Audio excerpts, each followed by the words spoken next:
আব্দুর রাজ্জাক বিন ইউসুফের বক্তব্যগুলো সম্পর্কে সমস্যা হচ্ছে, যারা অভিযোগ তোলে তারা দুই একটা বক্তব্য শুনে অভিযোগ করা শুরু করে। সব বক্তব্য যদি সে শুনতো এবং তার সম্পর্কে জানতো, তার সাথে উঠা বসা করতো, তাহলে সে বুঝতে পারতো যে আসলে কি কাহিনী।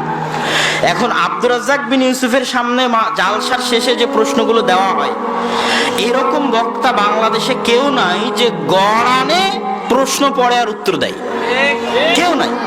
আমি আব্দুল্লাহ নিজেও আগে প্রশ্ন পড়ি, প্রশ্নের উত্তর দেওয়া যাবে না, যাবে না, যদি উত্তর না দেওয়া যায় তাহলে পড়ি না, রেখে দিই। সব বক্তাই তাই করে, প্রশ্ন পড়ে, প্রশ্নের উত্তর দেওয়া যাবে না, যাবে না, তাহলে রেখে দিলাম, এটা দেওয়া যাবে না, রেখে দিলাম। মাঝে মধ্যে বগুড়াতে আসলে আব্দুল সালাম মামা সাক্ষী আছে, পাশে বসে থাকে, আমি বলি যে পড়ে দেন, যেটা দেওয়া যাবে না ওটা দিয়েন না।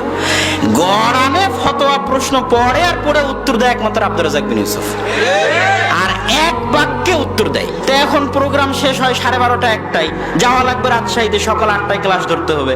আর জনগণ, সাধারণ জনগণকে যদি আমি বলতে থাকি, যেমন আজকের বক্তব্য, আজকে একটা ফতোয়ার উপর কথা বলবো, এখন যদি 1.5-2 ঘন্টা একটা ফতোয়ার উপর বক্তব্য দিই, আহমদ বিন হাম্বল এই বলেছে, আবু হানিফা এই বলেছে, শাফি এই বলেছে, তবে সঠিক মত এটা হতে পারে, তাহলে সাধারণ জনগণ যারা বসে আছে পাগল হয়ে যাবে, বলে হুজুর ঠিক কোনটা সেটা বলে।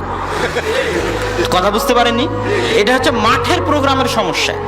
এখন মাঠের প্রোগ্রামের মনোভাব আব্দুর রাজ্জাক বিন ইউসুফ বুঝে কেন 30 বছর থেকে দাওয়াত দিচ্ছে। তো যেটা ঠিক, দলিল আদিল্লা না বলে যেটা ওনার কাছে ঠিক, উনি শুধু ওই অ্যান্সারটা বলে যান, শুধু এক বাক্যে অ্যান্সার, চলবে চলবে না, জায়েজ জায়েজ, না জায়েজ না জায়েজ, হারাম হারাম, হালাল হালাল, এইভাবে ফতোয়া চলতে থাকে।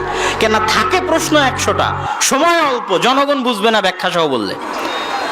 এখন ওই 2-1টা প্রশ্ন সংগ্রহ করে নিয়ে ফেসবুকে চলতেছে মারামারি, গণযুদ্ধ, গৃহযুদ্ধ। তো এখানে বিষয়গুলো বুঝতে হবে, মাথায় নিতে হবে যে এমনিতেই আন্দাজি অভিযোগ উত্থাপন করলে হবে না, অভিযোগের ভিত্তি থাকতে হবে। এবং সব বক্তব্য শুনে যখন আপনি জিনিসটা আঁচ করবেন, আর আব্দুর রাজ্জাক বিন ইউসুফকে যখন আগে থেকে জেনে আসবেন, তখন বুঝতে পারবেন।